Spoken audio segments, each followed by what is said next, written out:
आता उर्वरित बातम्यांचा वेगवान आढावा घेऊयात. 36 जिल्ह्यांची बातमी. महिला डॉक्टरच्या आत्महत्या प्रकरणातील आरोपी प्रशांत बनकरला सातारा पोलिसांनी पुण्यामध्ये बेड्या ठोकल्या असून त्याला 4 दिवसांची पोलीस कोठडी देण्यात आली आहे. मात्र अद्यापही PSI गोपाल बदने फरार आहे. त्यामुळे त्याला अटक कधी करणार असा सवाल उपस्थित केला जातो. गृह खात्याकडे फडणवीसांचं लक्ष नाही, फडणवीसांचं लक्ष फक्त राजकारणाकडे आहे अशी टीका संजय राऊतांनी केली आहे. गृह खातं अजगरासारखं निश्चित पडलेलं आहे. असंवेदनशीलपणे गृह खात्याचा कारभार सुरू असल्याचंही राऊत म्हणाले.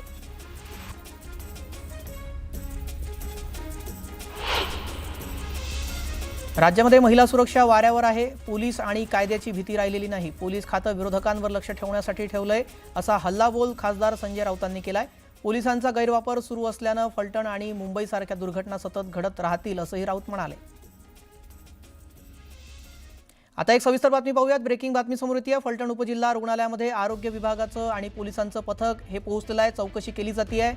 आपण पाहतोय संयुक्त इथे पथकाकडून चौकशी केली जाते. डॉक्टर अंशुमन धुमाळ आणि इतर कर्मचाऱ्यांची चौकशी इथे सुरू आहे. पोलिसांकडून परिचारिकांचे सुद्धा जबाब नोंदवण्याचं काम केलं जात आहे.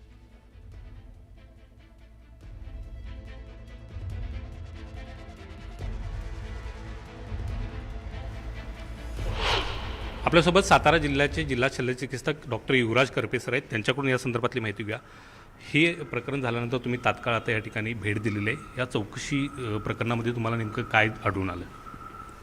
आज इथं माननीय उपसंचालक आपले डॉक्टर पवार सर यांनी पुण्यावरून चौकशी कमिटी पाठवली होती आणि आमच्या इथेही 3 जणांची चौकशी कमिटी आम्ही वेगळी एक पाठवलेली आहे. त्यामध्ये सायकॅट्रिस्ट असेल, क्लास 1 वैद्यकीय अधिकारी, स्त्री वैद्यकीय अधिकारी आहेत आणि एक आउटरीच RMO आहेत. तर आता हे जे काय अहवाल आहे ते आम्ही आज संध्याकाळपर्यंत देतो. खरं तर या प्रकरणामध्ये या डॉक्टर तरुणींना अनेक वेळा तक्रार दाखल केली होती. कशा पद्धतीने या ठिकाणी पोलीस दबाव टाकतायत या संदर्भातली तक्रार होती आणि चौकशी समितीसुद्धा नेमली होती. चौकशी समितीला सुद्धा अगदी तारीखवार तिने सांगितलं होतं. तर त्याचवेळी या प्रकरणावरती कारवाई झाली असती तर या तरुणीचा जीव वाचला नसता वाटतं का? नाही, आमच्याकडं असं इथं आपले वैद्यकीय अधीक्षक पण आहेत. आमच्या ह्या ऑफिसला त्यांनी लेखी कोणतीही तक्रार दिली नव्हती. जी त्यांची पोलिसांकडनं जी तक्रार आली होती त्याच्यावर आपल्या सिव्हिल हॉस्पिटलच्या एक क्लास 1 वैद्यकीय अधिकारी स्त्री आणि एक क्लास 1 वैद्यकीय अधिकारी यांच्याकडनं आम्ही चौकशी केली होती. पण त्यामध्ये असं काही जास्त तथ्य आढळलं नव्हतं आणि मग त्यामुळे त्यांना आपण समजून सांगून ते त्याचवेळी ते जुलैमधला ऑगस्टमधला प्रकार असल्यामुळं त्याचवेळी ते सर्वच थांबलेलं होतं. पण अशा पद्धतीनं जर दबाव टाकत असतील पोलीस तर ते योग्य वाटते का? कारण आरोग्य व्यवस्थेमध्ये डॉक्टरांनी दिलेलं प्रमाणपत्रच हे सत्य मानलं जातं. नाही, आता ह्याबद्दल आमचे वैद्यकीय अधीक्षकच सांगतील की असं इतर वैद्यकीय अधिकारी पण आहेत, पण असं काय झालं असेल असं वाटत नाही. पण अशा पद्धतीची जर तंदुरुस्तीची सर्टिफिकेट दिली असेल तर त्याची चौकशी आता या प्रकरणानुसार होणार आहे का?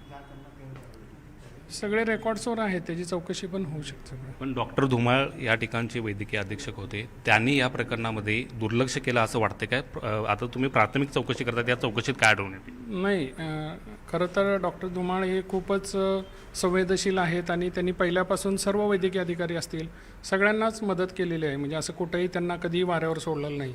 म्हणजे कधी असे ज्यावेळी पोलीस आरोपी घेऊन येतात जर काही त्यावेळी तिथं जर काही तक्रारी झाल्या तर लगेच सर स्वतः येऊन त्यांनी ते त्यावेळी सर्व मॅनेज केलेलं आहे. तुम्ही एक जनतेला आश्वासित करताय का यामध्ये जर दोषी कोण आढळलं तर त्यांच्यावर कारवाई केली जाईल, ही चौकशी निपक्षपाती होईल? हो, ही चौकशी एकदम निपक्षपाती होणार आहे. कारण पुण्यावरूनच सर्व डॉक्टर्स आलेले आहेत आणि आमचे मेडिकल कॉलेजचे सायकॅट्रिस्ट. नक्कीच या प्रकरणाची योग्य ती चौकशी होईल आणि दोषींच्यावरती योग्य ती कारवाई केली जाईल अशा पद्धतीचं आश्वासन जिल्हा शल्यचिकित्सक देताना आपल्याला पाहायला मिळतं. अर्थातच या चौकशी समितीच्या अहवालामध्ये नेमकं काय येतं हे पाहणं महत्त्वाचं आहे. आज संध्याकाळपर्यंत हा अहवाल आहे तो आरोग्य विभागाला देण्यात येणार आहे आणि त्यानंतर या अहवालामध्ये काय दडलं आहे हे पाहणंसुद्धा महत्त्वाचं असणार आहे. Video journalist Sandeep Patil, Dnyaneshwar Salunkhe, news 18 Lokmat, Kolhapur. यानंतर आता उर्वरित बातम्यांचा वेगवान आढावा घेऊया. 36 जिल्ह्यांची बातमी. दौंड नगरपालिकेमध्ये मतदार यादीवरून राडा झालाय. राष्ट्रवादी काँग्रेस पक्षाच्या प्रवक्त्या वैशाली नागवडे आणि वीर धवल जगदाळे आक्रमक झालेत. मतदार यादीतील नावे कोणतीही पूर्वसूचना न देता दुसऱ्या प्रभागात टाकल्यानं या प्रकरणामध्ये मुख्याधिकाऱ्यांना जाब विचारण्यात आला. उपमुख्यमंत्री एकनाथ शिंदेंनी दिवाळीच्या शुभेच्छा देण्यासाठी पंतप्रधान मोदींची भेट घेतली. विकासाच्या अजेंड्यावर मोदींशी चर्चा केली तर भेटीमध्ये बाळासाहेबांच्या आठवणींना उजाळा देण्यात आला, असं वक्तव्य उपमुख्यमंत्री एकनाथ शिंदेंनी केलंय. नाही कसं आहे, मी दिल्लीतील भेट होती ही विकासाच्या मुद्द्यावरच होते. मात्र आपण गावी गेलो किंवा दिल्लीला आलो तरी चर्चा होतेच, असा टोला उपमुख्यमंत्री एकनाथ शिंदेंनी विरोधकांना लगावला. महायुतीतील प्रत्येक नेत्यानं महायुती जपली पाहिजे. महायुतीमध्ये मतभेद होता कामा नये याची प्रत्येकानंच काळजी घ्यावी आणि रवींद्र धंगेकरांकडे पक्षाचा निरोप गेलाय. त्यांना योग्य ती समज दिली आहे, असं वक्तव्य उपमुख्यमंत्री एकनाथ शिंदेंनी केलंय. रवींद्र धंगेकरांनी पुन्हा एकदा मोहोळांवर हल्लाबोल केलाय. याचं असं झालंय की स्वतःचं ठेवायचं झाकून आणि दुसऱ्याचं बघायचं वाकून. आपण आपल्याच प्रतिज्ञापत्रात आपल्यावरचेच गुन्हे ठळकपणे लिहिणार आणि म्हणणार आपल्यावर गुन्हा दाखल नाही, असा टोलाही त्यांनी लगावलाय. तर मोहोळांवर 6 गुन्हे दाखल असल्याचा दावाही धंगेकरांनी केला.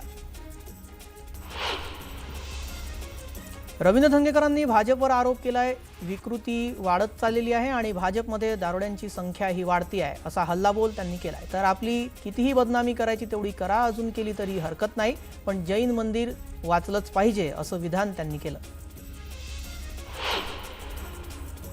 सगळे बिल्डर मुरलीधर मोहोळांचे हस्तक असून सगळा व्यवहार संशयास्पद आहे, असा आरोप रवींद्र धंगेकर यांनी केला. जो व्यवहार झाला त्यावर मुख्यमंत्री फडणवीस अंकुश ठेवतील, अशी प्रतिक्रिया धंगेकरांनी दिली. पक्षात शिस्त असली पाहिजे. पक्षापेक्षा मोठं समजणाऱ्या व्यक्तीला इथे स्थान नाही, असा दम नाना पटोलेंनी कार्यकर्त्यांना दिला. कुणी कुणाला बोललं किंवा धमकावलं तर त्याच्या घरात घुसून मारू, असा इशाराही पटोलेंनी दिला. भाजपाने मुंबई महापालिकेसाठी 150पेक्षा अधिक जागांवर विजय मिळवण्याचं लक्ष्य ठेवलंय. केंद्र आणि राज्यापाठोपाठ मुंबई महापालिकेत वर्चस्व प्रस्थापित करण्यासाठी भाजपकडून आखणी सुरू आहे. शिंदे गटाला 65 ते 75 जागा देण्यास भाजप अनुकूल असल्याची माहिती सूत्रांनी दिली आहे. भाजप हा ब्लॅकमेलिंग करूनच सत्तेत आलेला पक्ष आहे, असा आरोप नाना पटोलेंनी केला. मंत्री चंद्रशेखर बावनकुळेंवर गुन्हा दाखल करून त्यांना सत्तेतून बाहेर काढलं पाहिजे, असंही नाना पटोले म्हणाले.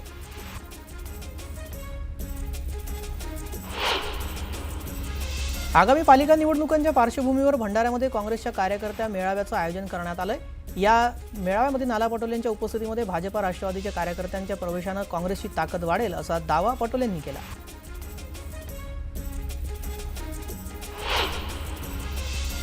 केंद्रीय मंत्री नितीन गडकरींनी कार्यकर्त्यांचे कान टोचले. सध्या भाजपमध्ये मोठ्या प्रमाणात इन्कमिंग सुरू आहे, मात्र त्यामुळे जुन्या कार्यकर्त्यांकडे दुर्लक्ष करू नका, त्यांच्याकडे लक्ष द्या, नाहीतर जेवढ्या जोरानं वाढलात तेवढ्याच जोरानं खाली आल्याशिवाय राहणार नाही, असं म्हणत त्यांनी पक्षाला घरचा आहेर दिला. गडकरी नेहमीच कान टोचण्याच्या भूमिकेत असतात, मात्र गडकरींनी कान टोचूनही काहीच परिणाम होत नाही, कारण भाजपातील 60% लोक हे बाहेरचेच आहेत आणि त्यांचे स्वतःचे केवळ 20% लोक आहेत, असा खोचक टोला संजय राऊत यांनी भाजपाला लगावला. 25 ते 30% कमिशन दिल्याशिवाय नगर परिषदेत कोणतंही काम झालं नाही, असं म्हणत भाजप नेते परिणय फुकेंनी दिवाळी स्नेहमिलन कार्यक्रमात खळबळ उडवून दिली आहे. त्यात करोडोंचा घोटाळा ही झाल्याचंही त्यांनी म्हटलं. सोबतच नगर परिषदेमध्ये आपली जर सत्ता आली तर त्यांची चौकशी करू, असा दमही त्यांनी दिला. संगमनेरमध्ये आमदार अमोल खताळ यांच्याकडून दिवाळी फराळ कार्यक्रमाचं आयोजन करण्यात आलं. बाळासाहेब थोरातांचा पराभव केल्यानंतर खताळ यांच्याकडून पहिल्यांदाच दिवाळी फराळ कार्यक्रमाचं आयोजन केलं असून जलसंपदा मंत्री राधाकृष्ण विखे पाटील यांच्या उपस्थितीत हा कार्यक्रम पार पडला. राष्ट्रवादीचे आमदार जयंत पाटील यांच्या नेतृत्वाखालील असणाऱ्या जत येथील राजाराम बापू पाटील सहकारी साखर कारखान्याचे गाळप हंगाम आजपासून सुरू झाले. भाजप आमदार गोपीचंद पडळकर यांच्याकडून कारखान्याबाबत आरोप करत यंदा कारखान्याचा धुराडे पेटू देणार नाही, असा इशारा दिल्यानंतर कारखाना प्रशासनाकडून प्रत्यक्षात आज गाळप हंगामाला सुरुवात करण्यात आली आहे. नांदेड जिल्ह्यातील देगलूर येथे आज राष्ट्रवादी काँग्रेस पक्षाची सभा सुरू असताना अचानक पाऊस सुरू झाला. त्यामुळे लोकांची गैरसोय झाली. यामुळे अजित पवार यांनी आपलं भाषण आटोपतं घेतलं. मुख्यमंत्री फडणवीसांनी शक्तीपीठ महामार्गाची अलाइनमेंट बदलणार असल्याची माहिती दिली आहे. शक्तीपीठ महामार्ग कर्नाटकच्या हद्दीतून चंदगड मार्गे जाण्याची शक्यता वर्तवण्यात येते आहे. चंदगडचे आमदार शिवाजीराव पाटील यांनीही शक्तीपीठ मार्गाला समर्थन दिलंय. नाशिक त्र्यंबकेश्वर रस्त्यावर सुरू असलेल्या NMRDच्या कारवाईला तात्पुरती स्थगिती देण्यात आली आहे. स्थानिक लोकप्रतिनिधी आणि साधू महंतांनी मुख्यमंत्र्यांची भेट घेतली. त्या भेटीनंतर मुख्यमंत्र्यांनी कारवाईला स्थगिती दिली आहे.